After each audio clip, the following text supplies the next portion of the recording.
Bienvenue donc pour ce troisième jour des highlights de l'ESC organisé par l'AMCV.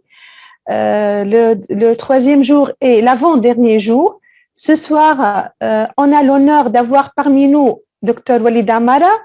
Dr Walid Amara, c'est un rythmologue interventionnel à Paris.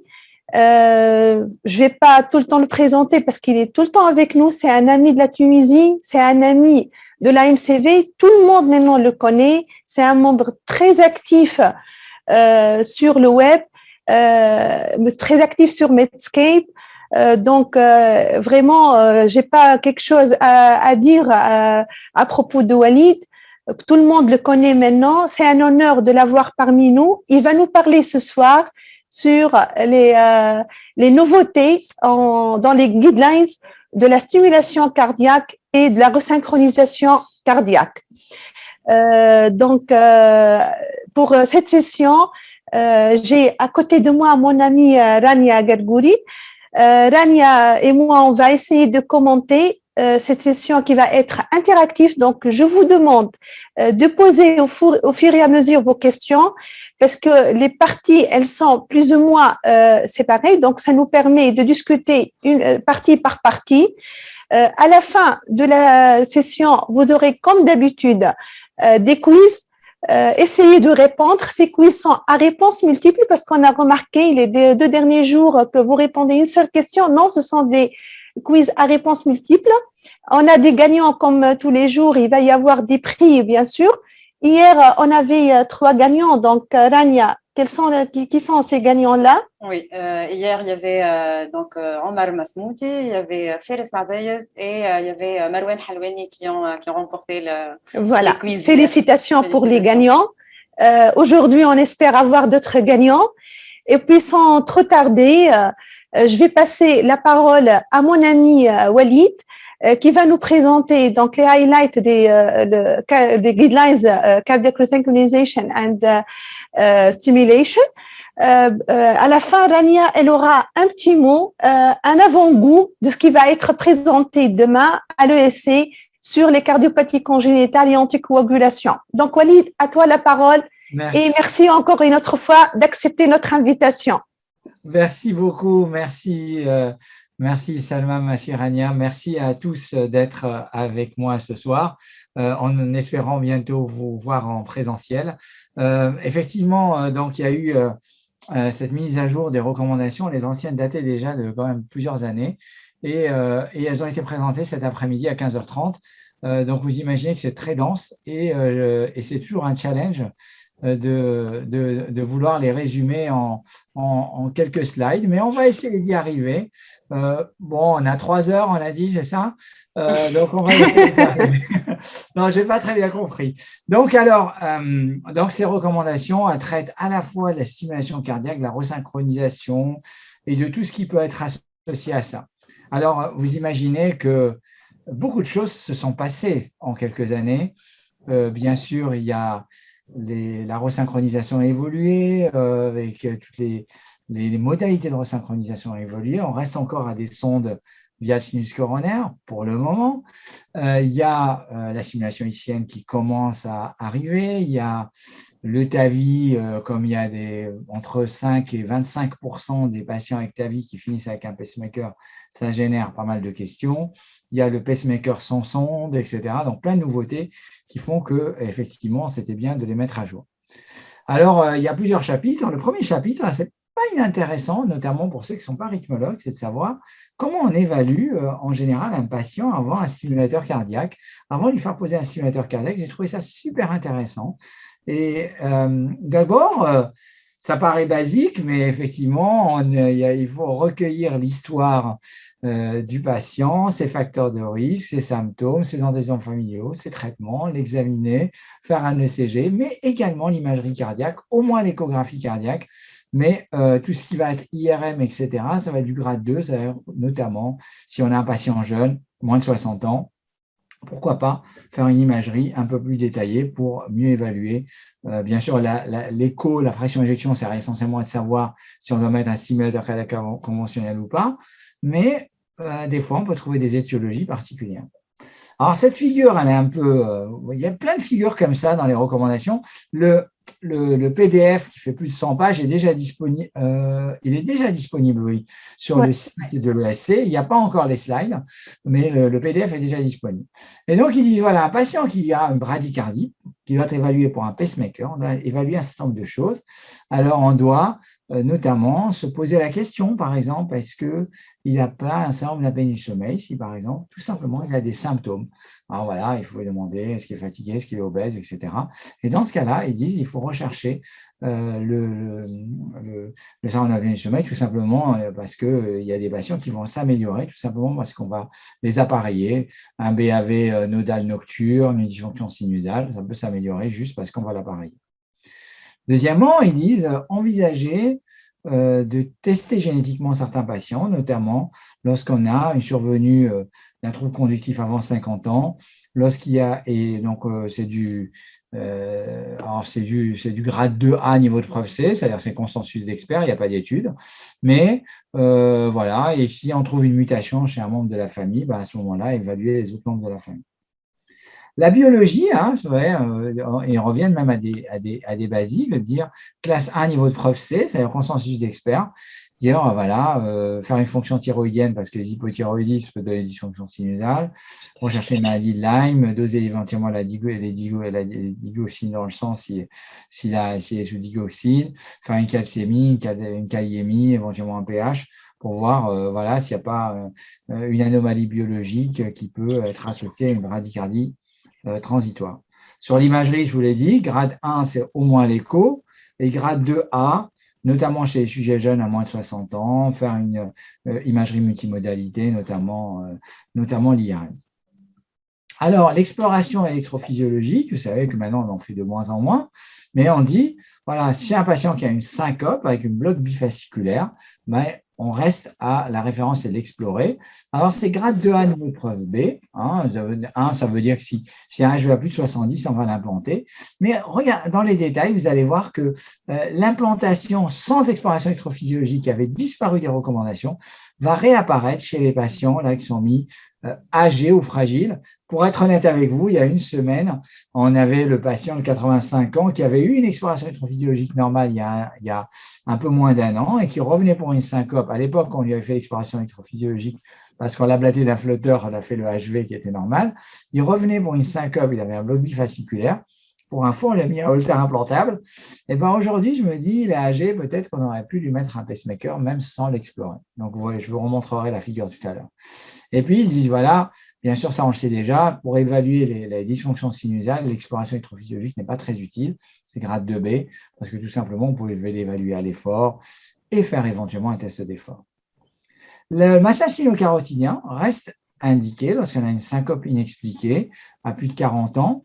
Ce que j'ai vu qu'il y avait différent, c'est que dans les précédentes recommandations, on ne parlait pas de ausculter le malade, regarder ses antécédents, s'il y a une sténose carotidienne, s'il a déjà fait un AVC.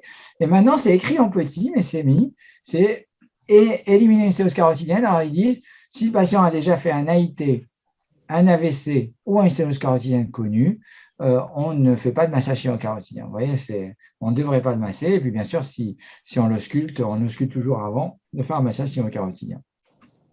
C'est niveau 1, classe 1, niveau de preuve B.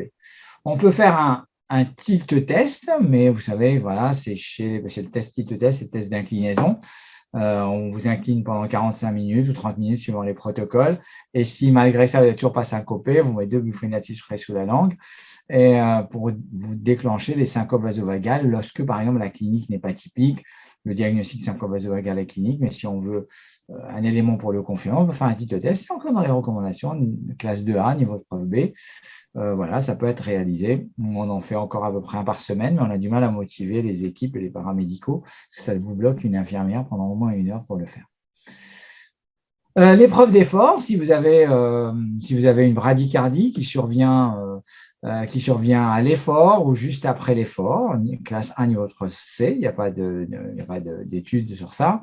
Lorsque, bien sûr, vous suspectez une incompétence chronotrope, vous pouvez l'évaluer pour voir qu'il ne s'accélère pas à l'effort. Et puis, voilà, éventuellement, chez certains patients qui ont des troubles conductifs intraventriculaires, mais on a vraiment un énorme de B.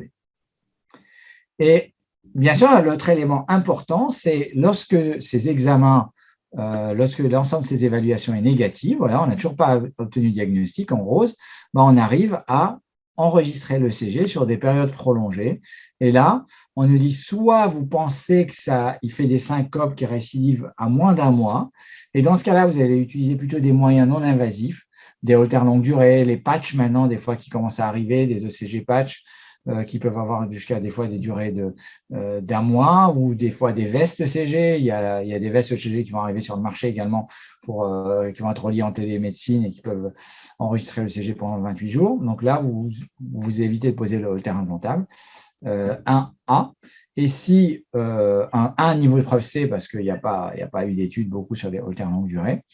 Et puis, si vos épisodes récidivent à plus d'un mois, voilà, et ben dans ce cas-là, c'est une indication de classe 1, niveau de preuve A, holter implantable, parce que là, on a par contre plusieurs données qui montrent l'intérêt du holter implantable dans le diagnostic des syncopes inexpliquées. Ça, c'était juste tiré du document PDF. Vous voyez, suivant la durée, ben vous proposerez plutôt un examen particulier. S'il récidive toutes les 24 heures, un holter de 24 heures suffira, ou la télémétrie tout simplement à l'hôpital.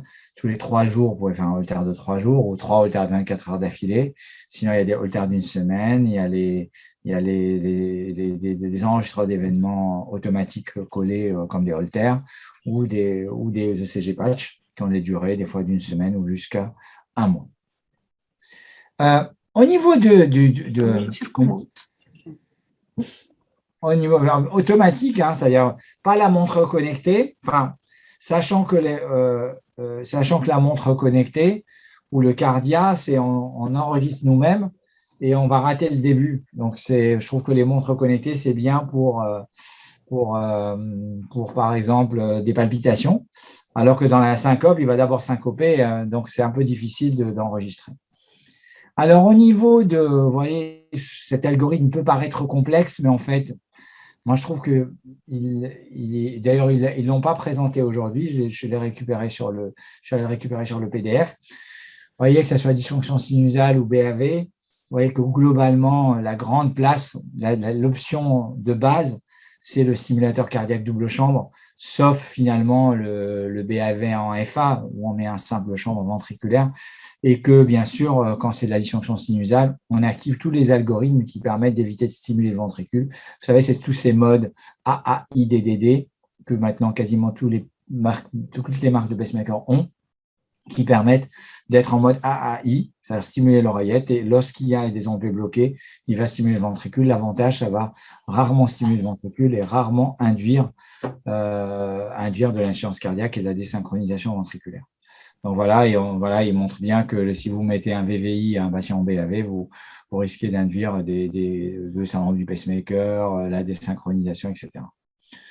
Alors, là aussi, ce que j'ai trouvé de nouveau, c'est que la maladie de l'oreillette avait disparu des recommandations. On avait toujours parlé de la maladie de l'oreillette ou le syndrome de braditachycardie. On parlait de la dysfonction sinusale, mais sans braditachycardie, moi, je l'ai cherché, je ne le trouvais pas. Puis là, on en reparle. C'est-à-dire, mais globalement, ça ne change pas trop le fond du problème, parce que dans nos pratiques, ben, voilà, on nous dit, si le patient il fait des bradis à tendance avec des tachycardies, on va dire la maladie de l'oreillette, qu'il fait des bradycardies qui nécessitent un traitement antiarythmique, il est symptomatique, qu'on ne veut pas l'ablater de son arythmie atriale, ou qu'on ne peut pas, vous êtes trop âgé, comorbide, etc. C'est dans ce cas-là, classe 1, niveau de preuve B, à la pose d'un pacemaker. Mais vous allez voir un peu plus loin que si vous voulez lui éviter un pacemaker, par exemple, un patient qui fait de l'AFA et de la dysfonction sinusale sous bêta-bloquant ou sous antiarythmique, ce qui est le plus séduisant finalement, c'est de l'ablater de l'AFA. On va en parler juste, je pense, à la slide suivante. On dit, si le patient il fait arythmie atriale et stimulateur cardiaque et BAV paroxystique 3e degré ou de haut degré, on ne regarde pas les symptômes en implant d'un pacemaker. Niveau de preuve C, parce qu'il n'y a pas d'études randomisées sur ça. Et puis, bien sûr, on avait dit d'éviter de stimuler le ventricule, ça je vous l'avais dit avant. On nous dit, voilà, si on veut éviter le pacemaker, ça peut être une bonne option. Si le patient il fait de la FA Et voilà, un patient jeune fait de la FA, il fait de la dysfonction sinusale sous traitement antiarythmique. L'une des bonnes options, c'est grade 2A, lui ablater la FA. Niveau de preuve C, parce qu'il n'y a pas eu de vraie population comme ça inclus dans les essais. Mais voilà, donc on le fait déjà plus ou moins parce qu'on sait que souvent, on évite quand même de poser des prothèses implantables à des patients jeunes. Certains pacemakers, vous savez, là, il y a les thérapies antitachycardiques pour les pacemakers, pour les défibrillateurs, mais ça existe aussi sur l'oreillette. Et au grade 2B, on peut éventuellement le faire pour l'oreillette, mais c'est vraiment grade 2B parce qu'il n'y a pas encore beaucoup d'études sur ça. Et puis, ils ont remis encore l'adénosine. L'adénosine avait disparu. Vous savez, ceux qui connaissent un peu, qui sont un peu vieux, je me considère comme un jeune malgré tout, mais j'avais lu les articles de Flamand à l'époque qui disaient, voilà, l'adénosine, on peut faire un test à l'adénosine, et lorsqu'il y avait une dysfonction sinusale de plus de 6 secondes ou une BAV de plus de 10 secondes, ou inversement, 6 secondes pour le BAV et 10 secondes pour la dysfonction sinusale, il avait montré que c'était un facteur prédictif de récidive de syncope, et il y avait plein d'études, et il disait, voilà, peut-être que c'est le moyen de sélectionner certains patients à la pose d'un pacemaker. Vous voyez, ça avait disparu des recommandations précédentes, ça re-rentre en 2B. Voilà, ça veut dire que la majorité pense que non, mais il y a dû y avoir une discussion assez étendue peut-être au niveau des rédacteurs, et 2B niveau de preuve B, parce qu'il y a quelques données quand même. Et donc voilà, donc ça vous amène… Alors, l'autre élément intéressant que j'ai trouvé dans ces recommandations, c'est qu'on parle de la syncope réflexe, y compris des syncopes vasovagales bradycardisantes invalidantes. Alors, on y dit attention, on ne met pas un pacemaker à une syncope vasovagale, en tout cas on évite, mais si le patient fait des syncopes sévères, il se casse la gueule parce que voilà, il ne peut pas toujours prédire quand ça va survenir et qu'il a plus de 40 ans, parce qu'on va éviter d'implanter des sujets jeunes, et qu'on prouve la bradycardie, vous voyez, classe 1, la pose d'un stimulateur cardiaque, mais voilà, mais c'est patients sévères, non prévisibles et récurrents.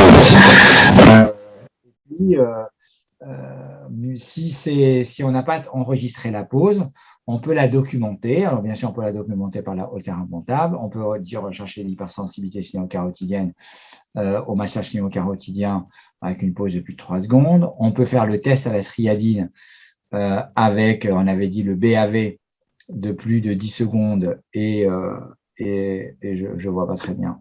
Et voilà, le BAV de plus de 10 secondes. Donc, on voit à ce moment-là si voilà, classe 2B à l'implantation. Et puis, si on n'a pas prouvé si le patient est asymptomatique, ben, on ne l'implante pas, bien entendu. Je continue, voilà. Alors, celle-là, c'est globalement la même chose. Là, c'est intéressant, c'est la syncope inexpliquée avec bloc bifasciculaire. Si votre fraction d'éjection est à moins 35%, c'est logique, vous allez lui mettre un défibrillateur en prévention primaire. Ensuite, si la fraction d'éjection est à plus de 35%, eh ben, c'est là que c'est revenu le sujet âgé ou fragile avec un risque de récurrence traumatique, parce qu'on sait qu'il peut y avoir des explorations électrophysiologiques faussement normales, et puis vous avez toujours peur qu'à la syncope suivante, il fasse la mort subite, même s'il a un Holter implantable. Vous avez la possibilité maintenant de l'implanter d'emblée et de lui mettre un pacemaker. C'est grade 2, ce qu'on avait dit. Et puis sinon, exploration électrophysiologique, massage sino-carotidien, Holter implantable pour aboutir au diagnostic. Donc voilà, je pense que là, j'ai fini la partie stimulation. Tout à fait. Tout à fait, oui. Bon, les questions dans l'attente, est-ce que l'audience nous pose quelques questions? J'ai quelques petits commentaires ou quelques questions. On a parlé tout à l'heure de l'exploration électrophie. Est-ce que tu connais le protocole qu'ils ont utilisé pour l'exploration? Qu'est-ce qu'ils ont? C'est un protocole standardisé ou c'est on fait tout, l'exploration? Ils n'en ont pas parlé. Le seul élément qui a été cité dans la présentation orale, il faudra regarder le détail après dans la publication, le seul élément, et qui a même été cité, mais qui n'est pas mis dans les slides, c'est de dire HV à plus de 70. Mais sans injection d'ajmaline. Ah, quand on dit plus de 70, pour moi, c'est sans ajmaline, parce que déjà à l'époque, quand je faisais alors l'ajmaline, voilà, quand je faisais les HV sous ajmaline, à l'époque, il y a vraiment, avec mon vieux chef de service disait HV spontané à plus de 70 ou HV sous ajmaline à plus de 100 millisecondes, c'est ce que j'avais appris. Mais c'est un vieux truc qui n'a plus jamais été repris et le sang, je ne le trouve plus dans les recommandations. Tout à fait, tout à fait. Donc, on ne parle pas d'injection parce que, comme tu l'as dit tout à l'heure, le patient dont tu as parlé, tu as parlé d'un patient qui a syncopé il y a un an et que vous n'avez rien trouvé, l'exploration, elle était négative et puis il revient avec son BAV. Ça, au cours de notre expérience, on s'est confronté à des situations pareilles. Exploration négative parce que nous, on n'a vraiment pas l'habitude de faire l'injection, on n'en dispose pas dans tous les centres de la Jmaline. Donc, du coup, on fait une exploration sans injection et on a un HV qui est inférieur à 70. Et puis, le patient, un jour J, après quelques mois ou même un an, il vient avec son BAV complet. Donc là, c'est pour cette raison que j'ai posé cette question. Est-ce que ça doit être systématique quand on trouve un HV inférieur à 70 millisecondes ou on ne le fait pas systématiquement dans ces recommandations? Je ne pense pas personnellement, je peux te dire même ma pratique, je ne fais pas, je ne fais de test à la Jmaline que pour les Brugada, ce qui n'a rien à voir, d'accord? Ouais, et je ne fais pas de test à la Jmaline dans ma routine pour les explorations électrophysiologiques de syncope. Et comme j'avais fait un peu la test à la strialine à l'époque, voilà, parce que c'était en grade 2, et puis j'avais arrêté. Je ne sais pas si je reprendrai, hein, parce que c'est vraiment du grade 2. Ça va t'amener 1 à 2 questions pour 2 patients. Donc, je ne sais pas si… Il faudra regarder le détail du texte, mais en tout cas, ils ne sont pas rentrés dans les détails. Mais je pense qu'il faut rester simple. Peut-être tout simplement, moi, je dirais, l'un des moyens d'avoir des HV un tout petit peu plus longs, c'est de stimuler l'oreillette. Et finalement, tu vois que le HV est légèrement plus long en stimulation atriale. Ça peut te permettre éventuellement de voir un HV un tout petit peu plus long. Ouais. Il y a quelques questions de l'audience. On parle de les troubles conductifs secondaires au SAS. Oui. Un patient chez qui on a diagnostiqué un syndrome d'apnée de sommeil, est-ce qu'on s'abstient même si on diagnostique un BAV haut degré, un BAV complet nocturne? Je pense que c'est au cas par cas, mais je pense que si je vois un patient qui a du BAV nocturne probablement vagal, parce qu'il va, même s'il fait 3 ans de P bloqué d'affilée, et qu'il est obèse et qu'il a des facteurs de risque d'avoir un syndrome d'apnée du sommeil, il est probablement asymptomatique, parce qu'il fait ça la nuit. J'aurais tendance à l'évaluer d'abord avant de l'implanter. D'accord. Et on refait l'holtère après l'appareillage, quoi. Oui. D'accord. Sous réserve qu'il est asymptomatique, qu'il n'est pas rentré avec une syncope et qu'il n'a pas le BAV dans la journée. Voilà, faut rester simple. Si le patient est symptomatique avec un BAV de haut degré, c'est difficile de ne pas l'implanter, je pense. D'accord. Il y a une autre question qui est sur un sujet d'actualité pour les dysfonctions sinusales en post-Covid. On n'en a pas parlé dans ces recommandations. Quels sont les délais, quelles sont les indications de pause de pacing d'implantation? Les 2 choses, là, concernant les infections, le seul élément qui a été mis dans ces recommandations, c'est de dire on n'implante pas s'il y a de la fièvre. Là aussi, je vais te dire, là, ils ont dit 24 heures sans fièvre. Hein. Et je peux te dire, là aussi, on a eu le cas la semaine dernière, pareil, d'une patiente âgée, un peu démente, 85 ans, alusique, depuis 48 heures, et qui était en BAV3 permanent, sous Isuprel à la seringue électrique. Et au moment où on veut l'implanter, mon assistant me dit, elle a 38,2, qu'est-ce qu'on fait? Et elle a 62 CRP. Et ben, je te dis, honnêtement, c'est vrai, j'ai dit on l'implante, j'ai dit sinon, tu imagines cette patiente alusique, ça va être ingérable, elle va rester, il y aura encore la seringue électrique, source d'infection, il vaut mieux l'implanter et gérer. Mais c'est vrai que quand je dis les recommandations, j'aurais peut-être pas dû, parce qu'on me dit il faut 24 heures sans fièvre. Concernant le Covid, je n'ai pas d'expérience spécifique de la dysfonction sinusale du Covid. Ce que je peux dire concernant le Covid, ce que j'ai vu, c'est du fait que ça doit altérer le système nerveux autonome. J'ai vu des grandes variations de fréquence cardiaque, essentiellement dans le sens de la tachycardie, et des grandes variations tensionnelles, essentiellement dans le sens de l'hypertension, que je n'ai pas vu vraiment de vraies publications dessus, mais j'ai vu plein de patients qui venaient parce qu'ils consultaient pour des palpitations, parce qu'on leur a trouvé, le médecin leur a trouvé la tension élevée. Et à chaque fois, j'ai essayé de jouer la montre avant de faire quoi que ce soit et avant de les traiter. Est-ce qu'il y a d'autres questions? Oui. Une autre question sur les bradycardies et les dysfonctions sinusales qui se compliquent d'un QT lent avec des torsades de pointe, hors cause aiguë. Est-ce qu'elles représentent une cause urgente d'implantation, même en dehors des recommandations? Le deuxième élément que je voulais dire par rapport au Covid, c'est qu'on a implanté des patients Covid qui avaient un BAV. Et je ne sais pas quel est le lien. Est-ce que c'est le hasard qui fait qu'à un moment donné, on dépistait tellement de Covid et que le patient il venait pour un BAV3? Je ne sais pas quoi en faire. La deuxième question que tu me posais concernant le QT, enfin moi le patient qui est lent, donc quand tu es lent, ton QT s'allonge juste par bradycardie. Et donc effectivement, j'ai dans mon expérience déjà perdu un patient par torsade de pointe sur un BAV3 et qu'on a récupéré sur le coup, mais après une réanimation longue et qui est décédé 2 jours plus tard. Donc moi, le patient qui fait de la torsade sur un BAV ou une dysfonction sinusale très lente, je pense qu'il faut l'implanter en dehors même de toute cas intéresse. D'accord. Ouais, la prochaine question rejoint la première. Déjà, Walid, il a déjà répondu.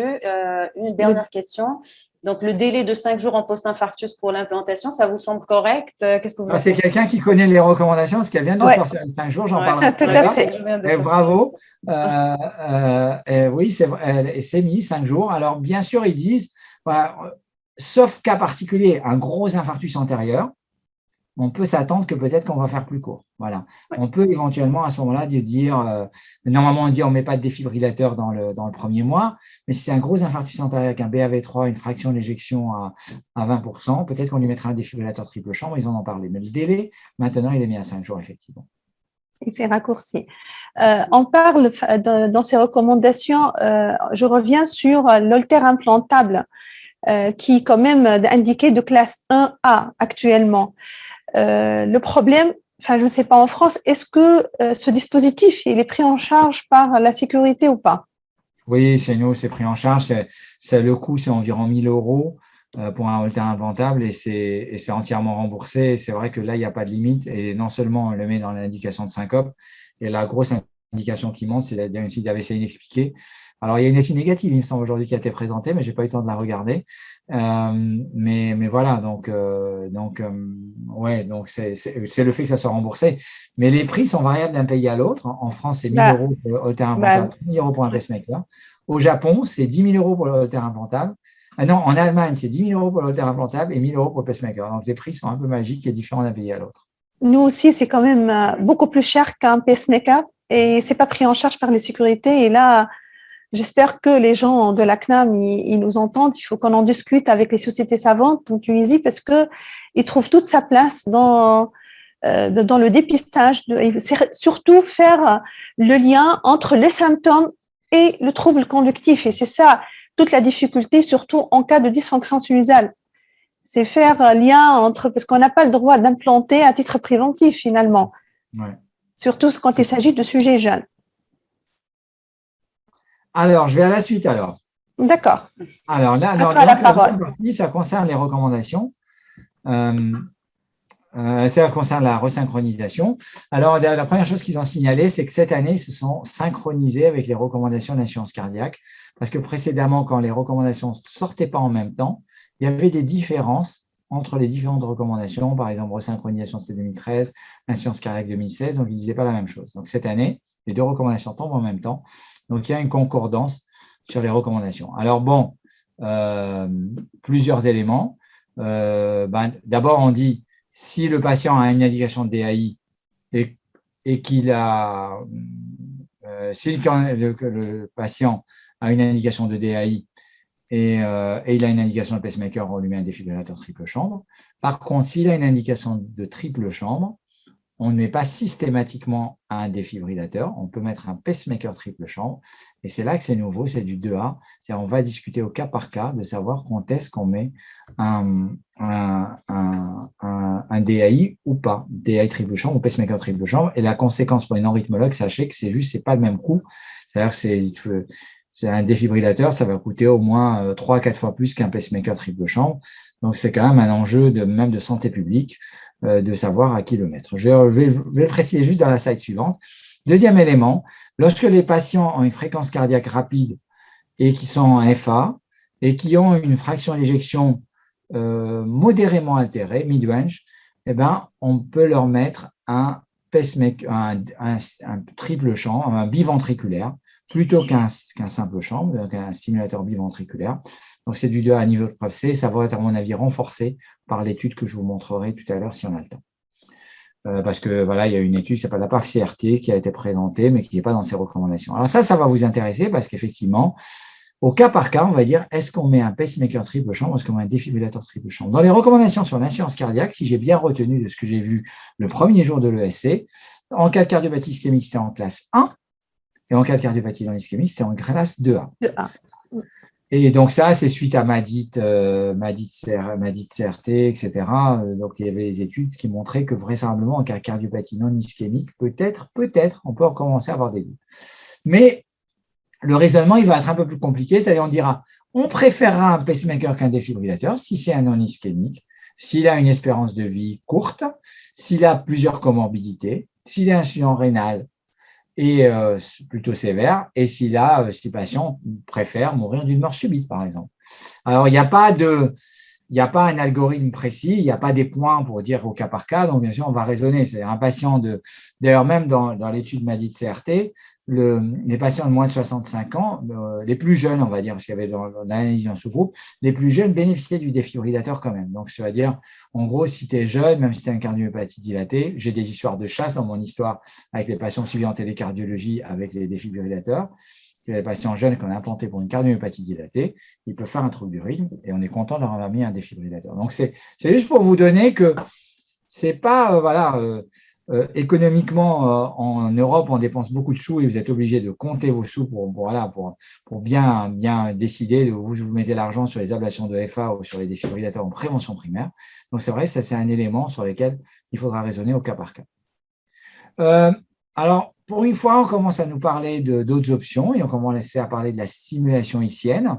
Alors, vous voyez, on dit, si tu n'arrives pas à mettre la sonde gauche, tu peux envisager de lui mettre une sonde ischienne pour éviter de lui mettre une sonde épicardique, c'est du 2A niveau de preuve B. Si tu as un patient que tu veux mettre un stimulateur ischien, ben peut-être tu mettras également une sonde dans le ventricule de sécurité si par exemple tu penses qu'il va être dépendant de son pacemaker, s'il a un BAV de haut degré, s'il a un bloc infranodal, si ses seuils sont élevés. Pourquoi je vous dis ça? Parce que la stimulation ischienne, déjà, ça prend un peu de temps. Le matériel, à mon avis, commence à peine, donc c'est pour ça qu'on n'en a pas encore une grande expérience. Deuxièmement, les seuils sont un peu plus élevés, donc on va user un peu plus les batteries. Et puis, si le patient est complètement dépendant, on se méfie. Donc, c'est pour ça qu'ils ont mis en niveau de preuve C, de dire, des fois, il faut quand même une sonde de sécurité au niveau du ventricule pour pouvoir rassurer. Ça, c'était pas. Ils n'ont pas présenté aujourd'hui les tableaux de l'indication de la resynchronisation, etc. Elles ont été citées avant-hier dans les recommandations de la science cardiaque. Je les ai remis du PDF de la publication, mais je ne rentrerai pas dans les détails. Globalement, je n'ai pas l'impression qu'il y a des gros changements. L'indication de classe 1, c'est les patients qui ont un rythme sinusal, une fraction d'injection inférieure ou égale à 35%, des QRS à plus de 150 millisecondes, plutôt à bloc de branche gauche, sous traitement optimal. Et ça, c'est pour réduire la morbidité et la mortalité. Mais on peut pousser un peu vers les blocs non gauche, on peut pousser un peu vers des QRS entre 130 et 150, etc. Et puis, si le patient est en FA, si il n'est pas assez resynchronisé, et là, pour une fois, j'ai un chiffre, je ne savais pas ce que c'était pas assez resynchronisé, on me dit, si son taux de stimulation biventriculaire inférieur à 90 à 95%, on envisage alors l'ablation à la jonction auriculo-ventriculaire sous réserve que ce pourcentage de stimulation ventriculaire insuffisant est lié tout simplement à la FA. Des fois, les patients ils ont un taux de stimulation insuffisant parce qu'ils sont pleins d'extrasystoles ventriculaires. Et à ce moment-là, il faut peut-être faire quelque chose sur les extrasystoles, vous pouvez imaginer ce que vous voulez. Alors, voilà, pour la stimulation ischienne, vous voyez, on est au tout début, hein, donc vous voyez, il y a encore, les recommandations, c'est, vous voyez, tout à l'heure, je vous ai mis des indications de classe 2A, et puis là, je vous mets des classes 2B.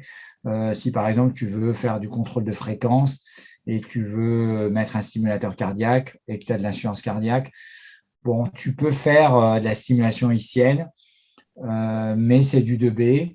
Parce qu'il n'y a pas d'études tout simplement et on est au tout début de l'aventure, donc il faudra laisser avoir un peu de recul. Stimulateur sans sonde, c'est en France, ils ont limité qu'à des centres avec chirurgie cardiaque, ce qui n'a pas beaucoup de sens parce qu'on fait de l'ablation de FA dans des centres sans chirurgie cardiaque et on dit que avec des chirurgiens qui peuvent ouvrir le thorax, hein, mais le stimulateur sans sonde, dans les registres sont plutôt rassurants, mais qui est beaucoup plus onéreux. Hein. Cette fois-ci, le prix, c'est environ 6 000 € pour un stimulateur cardiaque sans sonde. Voilà, l'indication, c'est chez les patients en alternative au pacemaker conventionnel, lorsqu'il n'y a pas de voie d'accès, par exemple, ou lorsqu'on dit qu'il est à haut risque d'infection, ou il a déjà fait une infection, enfin, sachant que quand il fait une infection, on peut le mettre de l'autre côté, ou par exemple, lorsque c'est un hémodialysé, vous savez qu'on évite de mettre le pacemaker du côté de la fistule, tout simplement parce que il y a des germes qui vont se fixer plus facilement. Donc, vous voyez, c'est le but 2A. Et puis, comme alternative au pacemaker simple chambre, c'est du 2B niveau de preuve C. Et encore, on le dit, voilà, plutôt en prenant en considération l'espérance de vie, décision multidisciplinaire. Donc, si vous voulez, aujourd'hui, le pacemaker sans sonde en France, comme il est limité à certains centres, il est réservé qu'à des patients qui n'ont pas de voie d'abord, essentiellement, parce que leurs dessous clavières elles sont bouchées, ou voilà, mais c'est des indications très limitées, c'est la philosophie. L'algorithme pour la resynchronisation en cas de FA, vous voyez, si le patient est en FA, que vous ne l'ablatez pas, et que vous envisagez une stratégie de contrôle de fréquence et qu'il reste rapide, soit il a déjà l'indication pour le biventriculaire, parce que dès qu'il a un QRS à plus de 130 millisecondes, vous mettez un bivet, et puis après, en fonction de votre taux de stimulation, vous envisagez ou pas l'ablation de la jonction auriculo-ventriculaire. S'il a une fraction d'éjection inférieure à 50%, c'est plutôt biventriculaire plus ablation, ou éventuellement stimulation ischienne, mais c'est du 2B. Et puis, si la fraction d'éjection a plus de 50%, c'est plutôt stimulation VD, parce qu'on n'a pas beaucoup de preuves. En fait, vous verrez, APAF-CRT, on peut aller jusqu'à 60, à mon avis, sur la fraction d'éjection. Sinon, on peut mettre quand même un bivet, on peut faire de la stimulation ischienne, on fait beaucoup d'options ouvertes en 2B en orange. Voilà, déjà, pour la resynchronisation, si tu veux faire une petite pause avec des questions. Et puis après, on parlera de quelques particularités. D'accord, merci. Merci Walid, c'est hyper intéressant. Là, je préfère commencer par les questions posées par l'audience. Je ne sais pas s'ils ont des questions sur la resynchro. Non, on a une petite question, on revient vers la stimulation conventionnelle par notre ami Qais Batir. Il nous demande pour le syndrome Brady-Taki, quelle est la limite de la brady, enfin la pause, là, je pense que j'ai compris, à combien de pauses pour considérer et retenir la classe 1 d'indication? Dans les anciennes recommandations, on parlait de dysfonction sinusale symptomatique avec une fréquence cardiaque à moins de 30 par minute et on ne mettait pas la pause. Et dans la nouvelle recommandation, on nous met la pause de plus de 3 secondes symptomatique ou 6 secondes asymptomatique, sachant que l'asymptomatique est toujours un peu compliqué. D'accord. Parfait. Il y a aussi une remarque, Walid, je pense que tu as déjà mentionné ça, de notre collègue Lania Hanemi, qui dit que l'APAF, l'étude APAF-CRT, elle est en train de changer les prochaines recommandations. Tu as déjà… Oui, les recommandations sont à peine sorties. Je vous redirai un mot sur APAF-CRT tout à l'heure. Et globalement, effectivement, l'idée que je me fais de cette étude, d'abord, c'est une étude positive sur la mortalité, c'est super bien, et que globalement, ça montre qu'on arrive à réduire la mortalité. En gros, lorsque le patient il fait une insuffisance cardiaque dans l'année et qu'il a une FA mal contrôlée, alors en moyenne, ils avaient une fraction d'éjection à 40% dans l'étude. En moyenne, ils avaient une fréquence cardiaque à 100 par minute. Et ça, c'est la moyenne des patients. Ils leur mettaient un bivet et ils leur ablataient le nœud. Ça faisait mieux que ralentir la FA avec les médicaments. Donc, c'est vrai que si tu as ce patient-là, je pense que c'est le meilleur candidat. Et de ne pas réfléchir, c'est un patient qui a été hospitalisé dans l'année. C'est ça la stratégie. Tout à fait. Juste une petite remarque, comme a dit Walid, enfin, pour les recommandations, c'est une harmonisation entre les spécialistes de l'insuffisance cardiaque et les rythmologues. Ils se sont enfin mis d'accord. Juste une remarque pour le niveau de classe de la resynchronisation en cas de bloc gauche avec des QRS qui sont limite entre 130 et 149. Elle est passée d'une classe 1 à une classe 2A. Qu'est-ce que tu en penses, Walid? Effectivement, on essaie d'être un petit peu plus restrictif. Je pense, voilà, je reste toujours déçu de dire qu'on reste à l'ECG, même parce qu'on n'a pas d'autres données. Mais bon, voilà, le problème, c'est que moi, je dirais que ce n'est pas simple, tout simplement, parce que dans la routine, ces patients-là, si le patient il est symptomatique, voilà, c'est un insuffisant cardiaque qui a 135 ou 140 millisecondes avec un bloc gauche.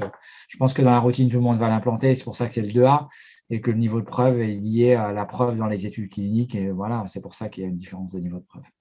Moi, j'ai une question en ce qui concerne leadless pace. Est-ce qu'ils ont parlé dans ces recommandations la situation particulière des patients dialysés chroniques? Parce que tu sais que le dialysé chronique, on essaie de préserver le maximum son capital veineux, d'autant plus qu'il est jeune. Plus on est jeune, plus on essaie. Est-ce que dans ces cas particuliers, on ne préconise pas de primo intention le leadless pace? En fait, c'est ce que je te montrais, c'est c'est un des endroits où c'était cité, c'est là, tu vois, et c'est écrit hémodialyse. Ils disent, pardon, voilà, je reviens. Et c'est en classe de voilà, A. c'est là, il le dit. Voilà, il le dit chez les patients à haut risque, notamment ceux qui ont déjà fait une infection ou les patients hémodialysés de A niveau de preuve B. Mais ce n'est pas après échec d'implantation, mais c'est d'emblée. Comme alternative, moi je le comprends. Alternative plutôt. C'est une alternative au pacemaker conventionnel. D'accord. Ça ne me paraît pas choquant. Voilà. Effectivement, ces patients-là, maintenant, on a une alternative. D'accord. Il y a une question, les patients chez qui on met une prothèse mécanique en position tricuspide et qui font des troubles conductifs. On ne peut pas passer à travers la prothèse si c'est mécanique. Tout à fait. Tout à fait. Et il te reste, moi ça m'est déjà arrivé des fois avec des plastiques tricuspides de ne pas passer, de mettre une sonde ventriculaire gauche tout simplement. La stimulation, tu ne pourras pas stimuler le IS. C'est essentiellement la stimulation. Ils en ont parlé un petit peu dans les différentes options. Je pense que je suis passé dessus parce que c'était du détail de détail et donc je ne l'ai pas adressé dans les situations particulières, mais ça a été traité. Donc il y a plein de tableaux sur la gestion des différentes prothèses de la tricuspide et pour éviter de passer à travers la tricuspide. Et toi, tu choisis entre l'épicardique et plutôt dans le sinus coronaire, tu choisis quoi? Pour être honnête, je n'ai jamais vu un patient avoir une prothèse mécanique tricuspide. J'en ai jamais vu. Donc voilà, même des bioprothèses tricuspides, j'en ai jamais vu. Les seules prothèses, j'ai vu des anneaux tricuspides où on a essayé de passer à travers et je pense que ça m'est arrivé en 20 ans d'expérience une fois de ne pas passer et de mettre la sonde, une gaine et d'aller dans le sinus coronaire. Et voilà, ça s'est très bien passé. Et c'était une sonde standard ou une sonde dédiée le sinus coronaire? Non, j'ai mis une sonde dédiée. D'accord. OK. Donc, une autre question dans l'audience, c'est qu'en est-il de la stimulation de la branche gauche si le sinus est hostile, comme alternative à la stimulation issienne? Oui, je pense que d'ailleurs, ils en ont parlé. Ils ont dit que si tu n'arrives pas à… ils n'ont pas trop détaillé le processus, mais effectivement, si le patient n'arrive pas à lui mettre une sonde gauche, ils envisageaient la stimulation issienne comme alternative. Et d'autre part, dans le PDF, tu verras, il y a même une figure avec les différents QRS que ça donne, etc., les seuils, les différentes possibilités. Donc, je pense qu'à la lecture, là, on est à chaud, hein, ça date de cet après-midi. Je pense qu'il y a des choses assez intéressantes et à discuter. Et même ce qu'il y avait d'intéressant dans la discussion qui a suivi la présentation, je trouvais les experts entre eux, des fois, certains ne comprenaient pas très bien le message des recommandations. Et il y avait des fois, comme les questions que tu poses là, des fois, eux-mêmes, ils ne comprenaient pas très bien ce que voulaient dire les rédacteurs. Donc, des fois, ce n'est pas simple, mais il va falloir lire et relire pour continuer à progresser. D'accord. On n'a pas d'autres questions. Si on peut avancer. Ouais. Alors, les situations spécifiques, justement, on m'avait posé la question sur l'infarctus. Donc, le patient qui fait un infarctus et qui fait un BAV, effectivement, ça a été adressé. On lui dit maintenant, il faut attendre au moins 5 jours, mais c'est du niveau de classe 1, niveau de preuve C. Mais si c'est un cas particulier, un infarctus antérieur avec de l'insuffisance cardiaque, on peut envisager un CRTD ou un CRTP précocement, 2B niveau de preuve C. Si le patient il a fait du BAV à la phase aiguë et qu'il a récupéré après la revascularisation spontanément, on ne l'implante pas. Ensuite, après chirurgie cardiaque, on me dit avant, le délai était aussi de 7 jours. Il est passé également à 5 jours. Voilà, parce qu'ils disent, voilà, ils peuvent récupérer. Et puis… Mais ils disent que des fois, on peut réduire ce délai. C'est-à-dire vraiment, il y a 0 rythme d'échappement. On peut réduire ce délai. Et puis, ils disent que voilà, le patient, c'est un cas particulier. Il a été opéré d'une endocardite, il avait un abcès de l'anneau, il était déjà en BAV. Peut-être que celui-là, il faut lui mettre quand même la sonde épicardique et lui mettre un pacemaker épicardique d'emblée plutôt que d'attendre. Voilà, donc il y a des cas particuliers, et même c'est du niveau de preuve C là aussi. Pour les transplantés, ils disent qu'ils peuvent faire de la dysfonction sinusale. Ils disent qu'il faut attendre. Avant, on attendait 5 jours et maintenant, on attend jusqu'à 6 semaines avant de les implanter. Donc, vous voyez, ils essayent de ne pas les implanter trop tôt parce qu'il y a beaucoup de données sur la dysfonction sinusale du transplanté. Sur le TAVI, alors ça, c'est intéressant. Je sais que dans la pratique, beaucoup de patients actuellement sont implantés quasiment quand ils sont en BAV3. Lorsqu'ils mettent la prothèse, ils passent en BAV3.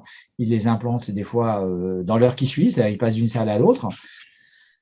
Eh ben, c'est pas ce qui est mis dans la recommandation. D'abord, on nous dit que le pourcentage de BAV va de 5 à 25%, ce qui montre à la fois, certes, il y a des prothèses qui ont des taux de BAV différents, mais également peut-être des pratiques très différentes. Et donc, il faudra regarder après dans les détails de savoir pourquoi il y a ces grandes discordances de pourcentage de patients implantés.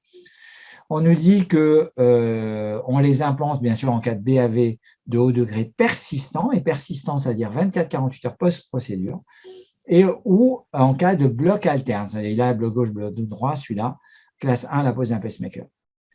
Si le patient avait un bloc de branche droit et qu'après la procédure, il se met à faire soit du BAV3 transitoire, soit il allonge son PR, soit il change son axe, c'est 2A pour la pose d'un pacemaker. Et puis après, il y a des cas un peu plus compliqués de dire il y a un nouveau bloc de branche gauche, ou il allonge son PR, ou il avait déjà un allongement du PR et son PR s'allonge de moins 20 millisecondes, il avait déjà des QRS larges qui s'allongent de moins 20 millisecondes, ils disent bien sûr on peut faire du monitoring ECG ou sinon on les explore. Voilà, donc vous voyez, le seul élément que j'ai trouvé nouveau, c'est qu'ils disent la recommandation c'est 24-48 heures. Là aussi, peut-être que le diable est dans les détails de savoir que certains patients effectivement qui passent en BAV3 d'emblée lorsqu'on leur met la prothèse, est-ce qu'il faut les implanter d'emblée? Je n'ai pas la réponse. Alors ça c'est intéressant, c'est l'IRM. On est noyé par les demandes d'IRM. Et donc déjà, il y a normalement une période de 6 semaines après l'implantation, on ne doit pas les faire d'IRM. Et puis finalement, donc ça c'est la classe 1, donc on vérifie est-ce que le pacemaker est IRM compatible, oui, non. S'il est IRM compatible, est-ce qu'on a passé les 6 semaines? Oui, et à ce moment-là, on peut lui faire l'IRM en le mettant en mode IRM. Si le patient n'est pas encore dans la période des 6 semaines, eh ben, parfois on peut la faire si vraiment on n'a pas le choix. Il faut regarder il y a des devices qui l'autorisent et d'autres qui ne l'autorisent pas. Ben, éventuellement, classe 2A, on peut le faire. Si le patient n'est pas IRM compatible, vous savez qu'il y a eu plein de registres sur les pacemakers non IRM compatibles qui passent très bien l'IRM. Eh ben, on voit, est-ce que bien sûr il y a une alternative, parce qu'on peut faire un scanner, une écho, ce que vous voulez. Et puis, si on trouve une alternative, on fait l'alternative. Si on ne trouve pas l'alternative, ben, on peut leur faire l'IRM si, par exemple, notamment, ils n'ont pas de sonde épicardique et s'ils n'ont pas de sonde abandonnée. Donc, voilà, c'est les deux conditions qu'il faut, s'il n'y a pas d'adaptateur. Donc, c'est un petit peu compliqué. Il faut éventuellement leur faire une radio avant. Il faut récupérer les comptes rendus. Les patients ne sont pas toujours fiables. Ils vous disent que c'est leur premier pacemaker. Vous regardez, il y a 2-3 cicatrices. Donc, il faut regarder le diable dans les détails. Il y a eu pour info, mais peut-être qu'ils en parlent dans les détails. En tout cas, ce n'est pas dans la figure. Il y a eu des registres avec les sondes abandonnées qui montrent que ça passe bien à l'IRM, que ça se passe bien. Il y a eu une série qui a été publiée là, dans l'année. Voilà. Au jour d'aujourd'hui, moi, je les contre-indique encore, mais ça veut dire que, enfin, je les contre-indique. Je dis sur mon compte-rendu qu'en théorie, contre-indiqué, sauf si l'indication est formelle. Et comme par hasard, c'est rare qu'on nous dise que l'indication est formelle. Mais je pense que si on me dit ça change la vie, c'est important que ce patient ait l'IRM, ben, je pourrais l'envisager avec une IRM 1,5 Tesla, c'est ce qu'on me dit ici, c'est du 2B, mais voilà, il y aura sûrement une étude de la question d'épicardie qui pour le moment ne sont pas IRM compatibles. Ils ont parlé de la radiothérapie. Moi, j'ai beaucoup de patients qui sont en radiothérapie et ils disent qu'est-ce qu'on fait? Ben, ils disent bien sûr, il faut éviter de leur mettre les rayons directs. Moi, j'ai quelques patients et des cancers pulmonaires où j'ai déjà vu des sondes fondre avec la radiothérapie thoracique. Donc, voilà, la sonde, elle fond et respire. Donc, ça existe. Donc, quand il y a un cancer de l'apex pulmonaire, ça m'est arrivé 2 fois de mettre le pacemaker de l'autre côté, sans enlever les sondes parce qu'elles sont anciennes et elles vont fondre. Donc, bien sûr, si ce n'est pas de ce côté-là, bien, ils mettent des protections plombées, ils limitent les doses, ils limitent l'énergie. Et puis, ils disent, ça, je ne demandais pas à mes radiothérapeutes, mais ils disent, voilà, si votre patient va être beaucoup irradié, vous le contrôlez de manière hebdomadaire. Si le patient n'est pas beaucoup irradié, vous pouvez le contrôler juste au début et à la fin de la série de séances. Donc, moi, quand je ne sais pas, je reconnais, je faisais une fois par semaine, donc ça me renforce dans ma stratégie. Et c'est vrai quand des fois, je voyais bien que c'était un petit truc, je les voyais un peu plus cool. Et puis, des fois, tu as la télécardio, tu as plein d'outils qui permettent d'éviter finalement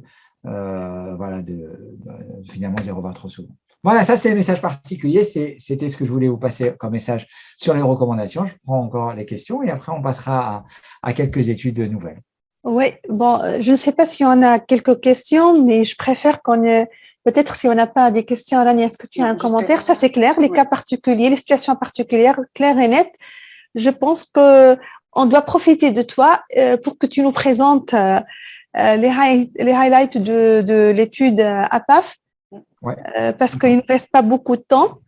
Ok, donc je vais vous parler d'APAF. Ouais. Je vais vous parler d'APAF. Je vous dirai un mot très bref de notre étude qui s'appelle DECAF2, qui est assez intéressante en termes physiopathologiques et je vous parlerai d'APAF. C'est les deux études que je voudrais vous présenter aujourd'hui. Le premier élément, vous savez que l'équipe américaine de Nasser voilà, j'ai du mal à retrouver son nom. Je l'appelle Nasser. De Nasser Marouche. Nasser Marouche avait publié DECAF1 et ils avaient montré que plus tu as de fibrose, moins tu as de fibrose, plus l'ablation marche, plus les résultats sont bons.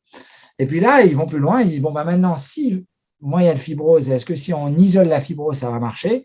Donc, ils prennent des patients qui ont une FA persistante et ils les randomisent. Un groupe, ils leur font la stratégie conventionnelle, c'est-à-dire on fait les veines pulmonaires.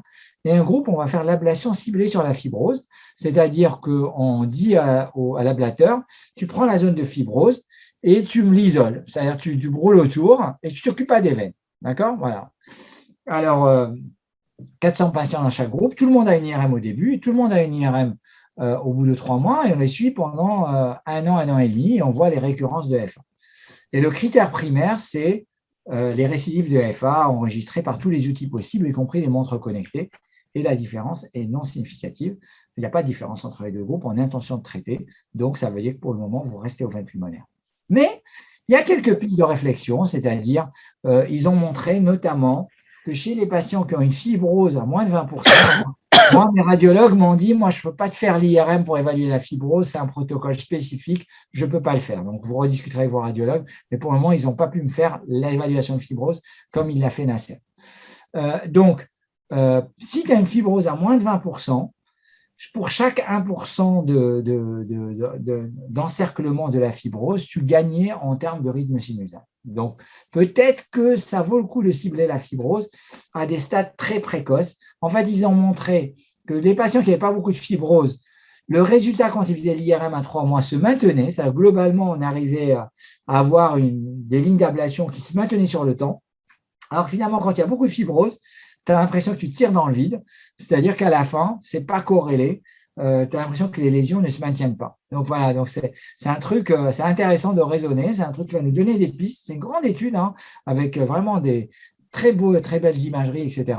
Mais c'est qui va nous aider après de raisonner. Mais pour le moment, on dit, voilà, le standard restera encore, c'est rassurant parce que c'est plus simple d'isoler les veines pulmonaires. Pardon, j'ai deux petites questions sur cette étude-là. Ouais. Ça concerne la FA persistante, en fait. Ouais. Mais dans ce cas, parce qu'en persistante, il y a une grande différence entre début persistante et persistante depuis un bon moment. C'est là où on voit la fibrose qui apparaît de plus en plus. C'est quoi le délai de persistance qu'ils ont fixé? C'est-à-dire je me souviens. Il y a une taille de l'oreillette gauche qui ont impliqué dans la sélection de patients? Est-ce que c'est un patient connu de FA persistante plus qu'un délai particulier ou Je ne me souviens pas du détail. Ça, c'est ma prise de note, tu vois. Ma prise de note, j'ai noté 62 ans d'âge moyen, majorité d'hommes. J'ai noté qu'il y avait La moitié, c'est une fibrose de moins de 20%, la moitié des fibroses de plus de 20%. Mais est-ce que je me dis, est-ce que l'absence de cette différence entre les deux groupes, peut-être parce qu'il y a peut-être beaucoup de débuts persistants par rapport, s'il y avait des patients persistants de longue durée, peut-être le groupe où aller ablater tout autour des fibroses sort beaucoup plus significatif que isoler uniquement les 80. Peut-être. C'est vrai, mais je sais bien, ce qu'on fait, nous, effectivement, c'est que quand on veut faire simple, moi, ma pratique actuellement, c'est d'isoler les veines pulmonaires sur une première fois. Et sur la deuxième fois, je peux aller faire plus. Enfin, si c'est une première fois que je suis parti en cryo, ça va être facile. Je fais le ballon et donc tu n'as pas à réfléchir de savoir ce qui se passe dans l'oreillette. Ouais. Si tu pars sur une première fois sur une persistante en radiofréquence, on regarde quand même, est-ce qu'il y a des zones fragmentées, est-ce qu'il y a beaucoup de zones fragmentées, et on a tendance à aller faire un peu de défragmentation.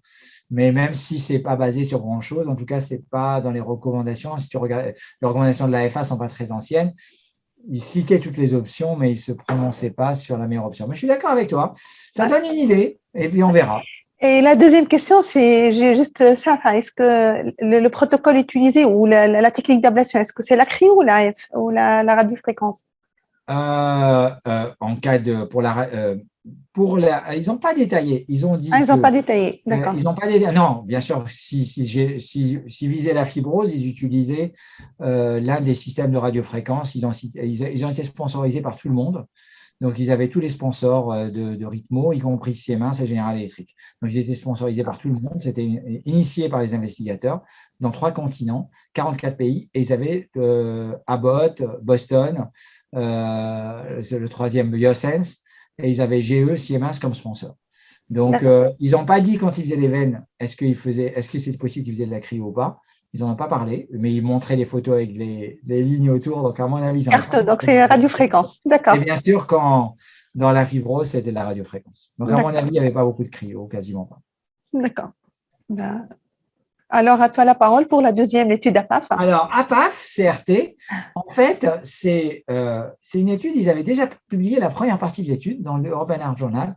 Et là, vous avez la chance, c'est également dans l'European Heart Journal. Je n'ai pas eu le temps de le regarder, mais vous pourrez le télécharger, ce deuxième épisode d'APAF.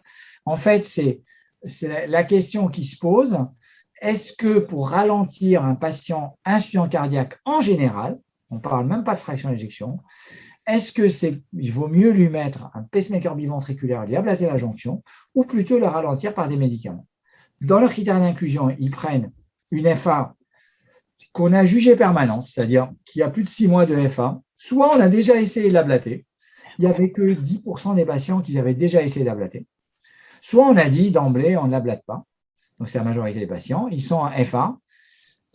On veut contrôler la fréquence. Pour l'histoire, dans le tableau qu'ils avaient présenté, la fréquence cardiaque moyenne à l'inclusion était de 100 par minute. Donc, ils n'étaient pas lents, ils étaient plutôt rapides. Ils avaient des QRS fins au départ, donc ce n'est pas des patients à resynchroniser, QRS fins, et ils avaient été au moins hospitalisés une fois dans l'année pour de l'insuffisance cardiaque. Donc, ils ont sélectionné plutôt leurs patients, ce n'est pas le patient qui est juste rapide. Cette étude, qui avait été commencée en 2014, ils avaient déjà prévu 2 phases. Une première phase qu'ils avaient la phase de morbidité, où on évalue les hospitalisations pour insuffisance cardiaque ou les aggravations d'insuffisance cardiaque. Ils l'avaient publié dans l'European Heart Journal et ils avaient montré qu'il y avait un bénéfice significatif. Et deuxièmement, et donc ils avaient prévu de continuer les inclusions pour évaluer cette fois-ci l'effet sur un critère dur qui est la mortalité. Et donc l'étude était prête, donc ils ont continué à inclure jusqu'en décembre 2020, donc en pleine période Covid, et l'étude a été arrêtée précocement pour un bénéfice dans le groupe ablation. Voilà. Petite étude, et on arrive à démontrer une supériorité, 133 patients, âge moyen 73 ans, et donc au bout de 2 ans d'études, on arrête l'étude pour bénéfice dans le groupe ablation eurosynchro. Donc il y avait 63 patients dans le groupe ablation eurosynchro, ils pouvaient avoir un DEF s'ils avaient les critères, 70 patients dans le groupe médicaments, ils pouvaient avoir un DEF s'ils avaient les critères, mais ils ne leur mettaient pas un triple, ils ne leur mettaient pas le nœud. Ils les renvoyaient tous à 1 mois pour optimiser la fréquence, donc si c'est avec un triple jambe, c'est facile. Il suffit de régler. Donc, il est réglé souvent entre 70 et 75. Et pour les médicaments, ça dépend de la puissance de ton médicament. Ils arrivaient à avoir des fréquences en moyenne à 80 par minute, entre 65 et 90. Et sur la mortalité, comme vous voyez, 11% dans le groupe resynchroablation et 30% dans le groupe médicaments. Et cette différence était significative. Vous avez ici les courbes de Kaplan-Meier. Alors, deuxième chose, que la fraction d'éjection soit supérieure à 35% ou à moins 35%, c'est le même degré de bénéfice. Ce qui est intéressant là, c'est que pour éviter un mort, il faut traiter 3 patients. Donc, c'est vraiment super efficace. Le seul élément dans la discussion qui était intéressant, c'est de dire, on n'a pas trop le détail de toutes les fractions d'éjection, c'est que la fraction d'éjection moyenne était à 40%. Donc, quand même, c'est des patients qui ont des fractions d'éjection relativement altérées. À mon avis, il ne devrait pas avoir beaucoup de patients avec des fractions d'éjection normales. D'accord? C'est juste que si tu as une moyenne à 40, probablement et que tu étais à plus de 35 en moyenne, donc c'est que tu avais beaucoup de 40 et peu de 60, sinon ta moyenne aurait été ailleurs. Donc leur message, c'est celui qui est mis en bas, c'est l'ablation du nœud et la resynchro devraient être considérées comme une stratégie de première intention chez les patients qui ont une FA permanente, des QRS fins et qui ont déjà été hospitalisés dans l'année pour de l'insuffisance cardiaque. Voilà. Ce qui m'a étonnée dans cette étude, c'est qu'ils n'ont pas fait 3 bras. Moi, j'aurais aimé qu'ils ont comparé 3 bras, le contrôle rythme, la resynchro, ablation et resynchro, ablation et stimulation point de VD. Parce qu'on est parti initialement des QRS fins, des patients qui ont une fraction d'éjection. C'est vrai qu'elle n'est pas normale, mais aussi pas trop altérée, quoi. Et donc, la resynchro en elle-même, ce n'était pas indiqué initialement. Si dans l'absolu, il n'y a pas d'indication à resynchroniser. Donc, je me demande pourquoi pas, on n'a pas comparé. Parce que là, c'est comme si tout est fait, si on veut contrôler le rythme, on est de première intention, ablater le nœud et mettre un bivet d'emblée. L'idée de mettre tout simplement un monochambre et ablater le nœud, c'est comme si un peu écarté, alors que ça n'a pas du tout été comparé. Alors, il y a des études dans la fraction d'éjection préservée qui montraient un bénéfice de l'ablation du nœud avec le pacemaker simple chambre ventriculaire droit classique, qui avait montré que c'était utile. Et ça avait été discuté d'ailleurs après la présentation. Il y a toujours une phase d'un orateur qui vient faire de la discussion du papier. Et c'était super intéressant, effectivement, de traiter ça. D'ailleurs, c'est pour ça que dans les recommandations, tu as vu que quand la fraction d'éjection a plus de 50%, l'option standard reste de mettre un monochambre sans resynchronisation. Et que la resynchronisation et la stimulation ixienne, c'est de la deuxième intention et c'est du 2B même. Donc, c'est pour ça que je pense que là, quand même, il y avait un biais. Ils avaient 40% de fraction d'éjection, ils risquaient d'être désynchronisés. Ça avait du sens de leur mettre enfin, ça avait du sens, mais ça ne peut pas gagner de le démontrer. 130 patients démontraient un bénéfice sur la mortalité. Il faut traiter 3 patients pour éviter un mort. C'était juste énorme. Oui, tout à fait, je suis tout à fait d'accord. Le schéma, en gros, maintenant, si tu as une AFA persistante et que tu fais de l'insuffisance cardiaque, tu as une indication classe 1 à l'ablation de la FA, et puis si tu as abandonné et que ça n'a pas marché, c'est que tu peux les ablater du 2 le matin pacemaker. Donc, c'est vrai que moi, la dernière fois que j'ai présenté ça, on m'a dit, maintenant, vous les rythmologues, vous avez du boulot. C'est vrai que là, FA et insuffisance cardiaque, dans tous les cas, ils vont avoir quelque chose au niveau rythmo. Ah oui, tout à fait. C'est un duo infernal. Je ne sais pas s'il y a des questions de l'audience, sinon… on voir le chat. Non. Là, on est juste à l'heure, on est obligé, voilà, on va clôturer avec toi. Bravo, merci beaucoup, Walid. Tu réponds toujours positif à nos invitations. J'espère que la prochaine fois, on se voit en présentiel. Ça sera probablement au mois d'octobre au Congrès national à Tunis. Donc, merci beaucoup encore une autre fois. Tu nous as fait part des nouveautés de la stimulation cardiaque. C'était hyper intéressant. Je remercie également toute l'audience. On va juste passer un petit mot à mon amie Rania Al-Gargouli. Elle va nous donner un petit avant-goût de ce qui va être présenté demain. Donc, Rania, à toi la parole. Merci Salma, merci. Oui, un petit clin d'œil quand même pour les cardiopathies congénitales. Il y a eu pas mal de sessions assez intéressantes lors de ce congrès et je vous annonce la couleur pour demain pour vous inciter à assister. Donc, il va y avoir un débat assez intéressant sur l'utilisation des anticoagulants oraux directs en cas de cardiopathie congénitale à l'âge adulte. Donc, c'est une population qui a une survie qui est en train d'augmenter. Donc, on voit de plus en plus de cardiopathie congénitale à l'âge adulte. et qui présentent quand même un surrisque de thromboembolique vu les cicatrices atriales d'atriotomie. Donc, il va y avoir beaucoup d'arythmies auriculaires, les matériaux qu'on utilise, la cyanose en elle-même. Donc, les AOD peuvent représenter une alternative assez intéressante par rapport aux AVK. Il y a un débat qui va être très intéressant entre les défendeurs des AOD dans les cardiopathies congénitales et ceux qui sont contre, avec pas mal d'études qui vont être présentées demain. Très bien. Très bien, merci beaucoup pour cet avant-goût, hein, Rania. Avec plaisir. J'espère que vous avez bien profité ces 3 premiers jours. Demain, c'est la finale, c'est le 4e jour. J'espère que vous allez aussi y assister, y profiter. Il va y avoir ici en modération également des gens qui sont experts dans la matière. Il va y avoir aussi des invités internationaux, des experts internationaux. Merci encore une autre fois pour l'intérêt que vous avez donné à ces sessions-là. Merci à nos chers invités. Et ce soir, je remercie particulièrement mon ami Walid. Walid, à très bientôt. Merci beaucoup.